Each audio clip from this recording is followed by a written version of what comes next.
کہ آج تقریب عرس بھی ہے، جشن فتح بھی ہے۔ آج ان کا جشن فتح ہے۔ السلام علیکم ورحمۃ اللہ وبرکاتہ۔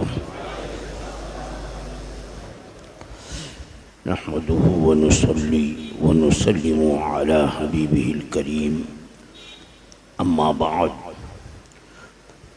فأعوذ بالله من الشيطان الرجيم، بسم الله الرحمن الرحيم، جاء الحق وزهق الباطل إن الباطل كان زهوقا۔ صدق الله مولانا العظيم وبلغنا رسوله النبي الأمين الكريم، ونحن على ذلك لمن الشاهدين والشاكرين، والحمد لله رب العالمین۔ انتہائی عقیدت و محبت کے ساتھ بارگاہ رسالت میں درود و سلام کا نذرانہ محبت پیش کر لیجیے۔ اللہم صلی علی سیدنا و مولانا محمد ماجد الجود والکرم وآلہ الکرام وابنہ الکریم وبارک وسلم، صلاۃ و سلام علیک یا سیدی یا رسول اللہ صلی اللہ تعالی علیہ وسلم۔ مجھے کوئی تقریر نہیں کرنی ہے۔ ہمارے مفتی صوفی کلیم حنفی صاحب نے جو فرمایا میں اس کی تائید کرتا ہوں، اور شیعہ رافضیوں کا مذہب ہے تقیہ۔ تقیہ کا معنی ہوتا ہے دھوکہ دینا۔ ان کے نزدیک اس کو عبادت کا درجہ حاصل ہے۔ وہ جھوٹ بھی بول سکتے ہیں اس کے لیے اور کہیں گے ہم نے تقیہ کیا۔ تقیہ ان کے نزدیک کار ثواب ہے۔ اب آپ نے سنا کہ کل جو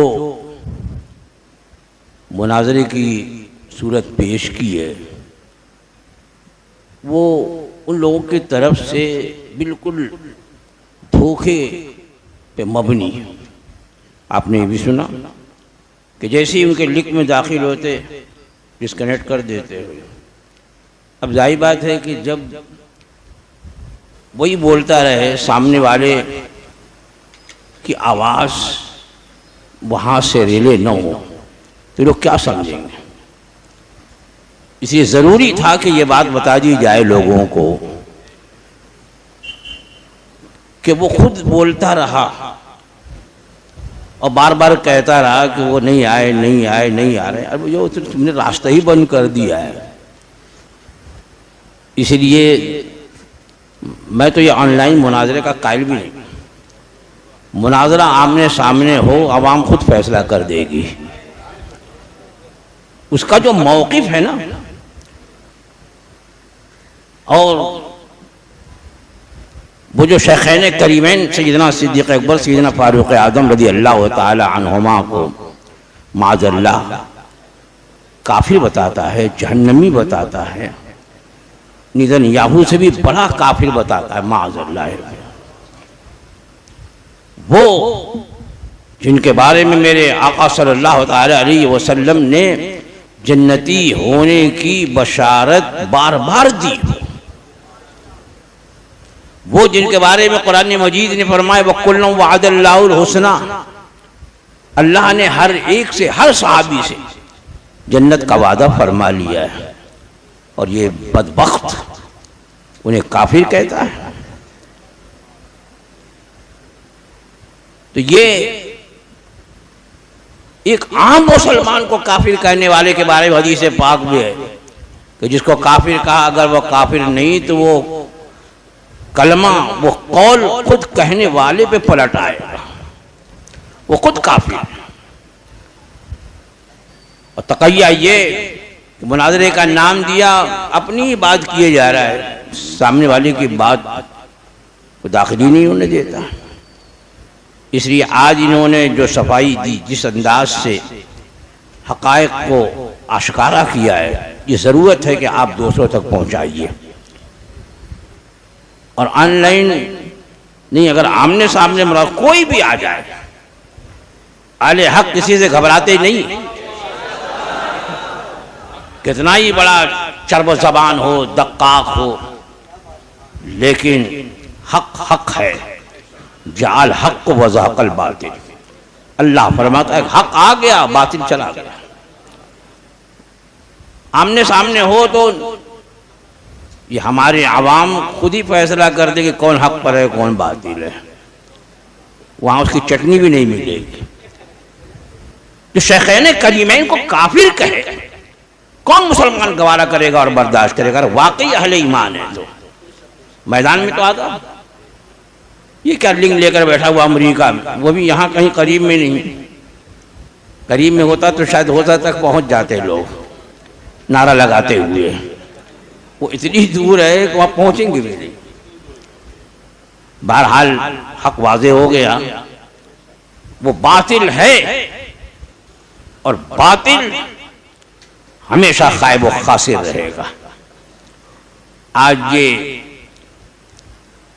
فاتح بھیونڈی میرے والد گرامی کے عرس کی تقریب ہے، اور ہم نے انہیں بلایا کہ آج تقریب عرس بھی ہے، جشن فتح بھی ہے۔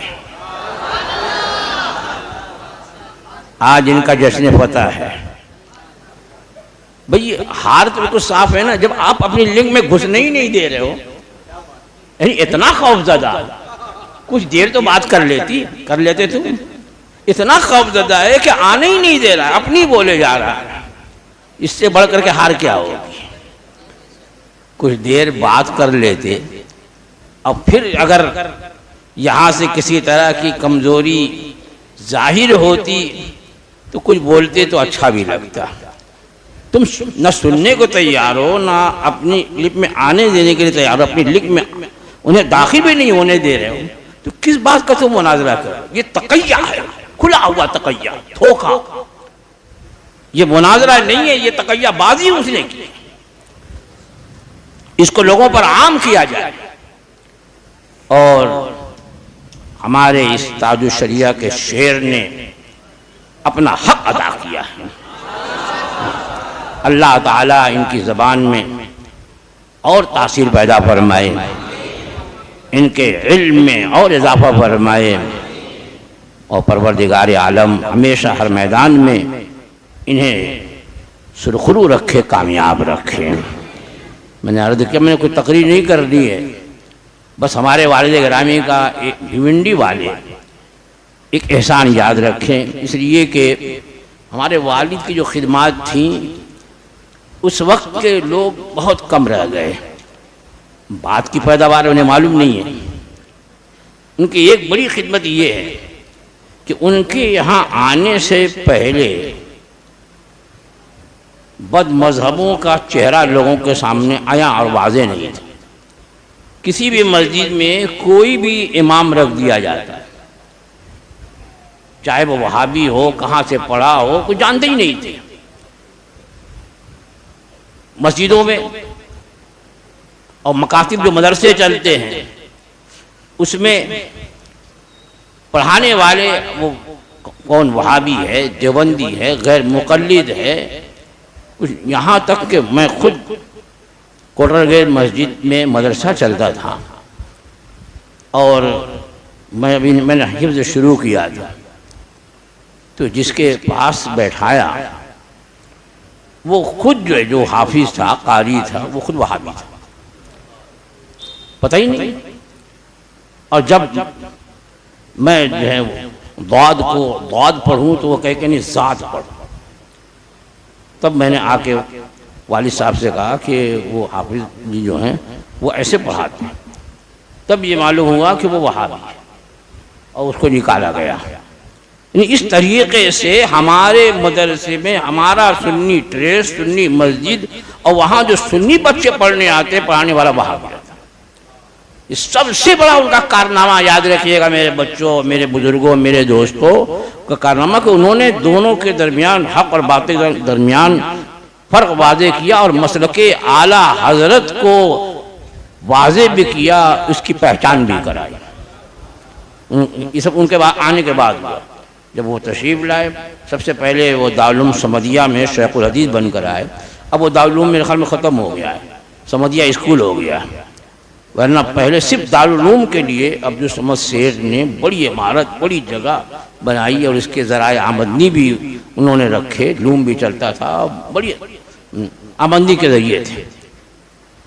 اور والد صاحب، میں حفظ کرتا تھا، بھی حفظ شروع تو تنہا والد صاحب مدرس پہلے رہے، اس کے بعد آپ نے حضور حافظ ملت علیہ رحمت و رضوان، چونکہ حضرت بہت مانتے تھے والد صاحب کو، تو آپ نے کہا کہ 10 درس نظامیہ کے طالب علم اور ایک اچھا مدرس بھیجیے۔ تو حضور حافظ ملت علیہ رحمت و رضوان نے مدرس استاذ حضرت علامہ صاحب حسین صاحب کو بھیجا۔ وہ آئے اور 10 جو طلباء وہاں کے نائب دورے کے غالباً تھے، جس میں علامہ بدر القادری تھے، وہ جو ہمارے فوزات بھائی ہیں، اور پھر بعد میں وہ ہالینڈ میں رہے۔ تو اس طرح سے اس کو کامیاب کرنا چاہا، لیکن لوگوں نے کامیاب نہیں ہونے دیا۔ تو آپ نے اسی دوران جامع مسجد کوٹر گیٹ جو زیر تعمیر تھی، یہاں امامت شروع فرمائی، اور اللہ تعالیٰ نے اتنا اثر دیا تھا ان کی زبان میں کہ آپ نے چندہ کر کر کے ہر جمعے کو تھیلی گھومتی رہے، اور عید کے دن کوئی موقع نہیں چھوڑتے آپ، چاہے وہ جاگنے والی رات ہو، بڑی رات ہو، چاہے یہاں تک کہ نماز عید کی فجر کی نماز پڑھنے کے لیے بڑی جماعت آتی تھی، اس میں بھی چندہ کرواتے۔ اور اس طریقے سے یہ جو آپ جامع مسجد کوٹر گیٹ کی بلند و بالا عمارت دیکھ رہے ہیں، یہ فاتح بھیونڈی کی دین ہے۔ ان کے چندہ کرنے کا یہ طریقہ، مطلب عید کو بڑا مجمع تھا۔ اب لوگ امام سے ملنے کے لیے بڑی تیزی سے آگے بڑھتے ہیں نا، جو سال کے پہلے نمازی ہوتے ہیں وہ اور تیزی سے آگے بڑھتے ہیں۔ تو جیسے ہی خطبہ ختم کیا، کہا دیکھو بھائی آج مجھ سے وہی مصافحہ کرے گا جو 1 روپیہ ہاتھ میں ملائے گا۔ مصافحہ کرتے ہوئے 1 روپیہ جس کے ہاتھ میں ہوگا وہی مصافحہ کرے گا، چاہے میرا لڑکا ہی کیوں نہ۔ اب اس کے بعد پھر اب وہ لوگ ادھر ڈال رہے، اب اس 1 روپیہ اس وقت بہت تھا، 1 روپیہ معمول میں سمجھیے، 1 روپیہ بہت بڑی قیمت تھی، 16 آنا۔ تو اب میں بھی آگے بڑھا تھا، میں پیچھے کر سکنے لگا، تو ایک کوئی مجھ کو جانتا تھا، اس نے میرے ہاتھ میں 1 روپیہ پکڑا دیا، تو میں نے بھی مصافحہ کر دیا۔ تو اس وقت 1600 روپیے جمع ہوئے تھے، ایک بڑی دولت تھی۔ تو یہ آج جو آپ کو جامع مسجد دیکھ رہے ہیں، یہاں کوئی دارالعلوم نہیں تھا سنیوں کا، ہندوستانی مدی میں چلتا تھا وہابیوں کا جو دارالعلوم۔ سب سے پہلا دارالعلوم فاتح بھیونڈی میرے والد گرامی نے دارالعلوم دیوان شاہ کے نام سے قائم کیا۔ دارالعلوم دیوان شاہ کی بنیاد بھی انہوں نے ہی رکھی۔ آج جس زمین پر دارالعلوم دیوان شاہ، زمین بھی انہوں نے خریدی، عمارت نہیں بنی تھی کہ آپ کسی وجہ سے مستعفی ہو گئے تھے۔ بہت پہلا طالب علم میں ہی ہوں اس دارالعلوم کا، دارالعلوم دیوان شاہ کا۔ تو یہ قائم کیا گیا تھا بھوسار محلہ مسجد کے پاس۔ اس وقت ایک بہت بڑا ہال تھا، اس میں مدرسہ چلتا تھا، والد صاحب نے بات کر کے اور اس میں دارالعلوم دیوان شاہ قائم فرمایا۔ اور اس کے بعد پھر درگاہ روڈ پر ایک مسجد ہے، مومن مسجد، اس میں میں نے پڑھا ہے، وہاں قائم ہے۔ پھر یہ عمارت بنی ہے تو وہاں منتقل ہوا۔ تو بڑی محنت کی ہے۔ اور والد صاحب کا ایک عظیم کارنامہ یہ بھی کہ بھیونڈی کی اس وقت دور کی جتنی مسجدیں تعمیر تھی، زیر تعمیر، والد صاحب وہاں پہنچ کر کے جمعہ پڑھاتے، تقریر کرتے، چندہ کرتے، لوگوں کو مائل کرتے، اور اکثر مساجد ان کے مرہون ملت ہے۔ بہرحال ان کا عرس ہے۔ یہ میں نے یہ بات اس لیے چند باتیں کہیں تاکہ آپ لوگ جان لیں کہ یہ فاتح بھیونڈی کون ہیں، مولانا عبدالشکور کون ہیں۔ بہت سے عام لوگ تو کہتے ہیں وہ شکور مولانا، اسی بولتے تھے۔ اور جب وہاں سے مستعفی ہو گئے، آپ نے نظامت چھوڑ دی دارالعلوم دیوان شاہ کی، تو اس کے بعد پھر لوگوں نے آپ پر زور ڈالا کہ نہیں، ایک ہونا چاہیے قاعدے کا تعلق. تب الجامعۃ الامجدیہ حضور صدر الشریعہ کے نام پر آپ نے قائم فرمایا.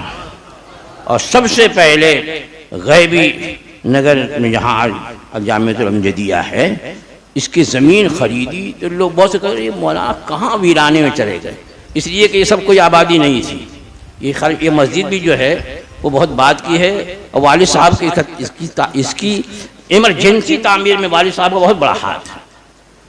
یہ بھی نہیں تھی رضوان، دور دور سب میدان تھا. ادھر یہ کورٹ کے پیچھے بولتے تھے، وہاں ہائی وے سے جب ادھر آتے تھے تو بہت چند مکان تھے.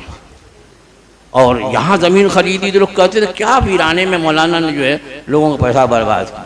اور آج سونے کے بھاؤ وہی زمین ہو گئی. اب لوگ پچھتاتے ہیں. اس زمانے میں لوگ کہتے تھے مولانا یہ بھی خرید لو، کہتے کیا ہوگا، لوگ کہ کیا ہوگی خرید کر، یہی بہت ہے.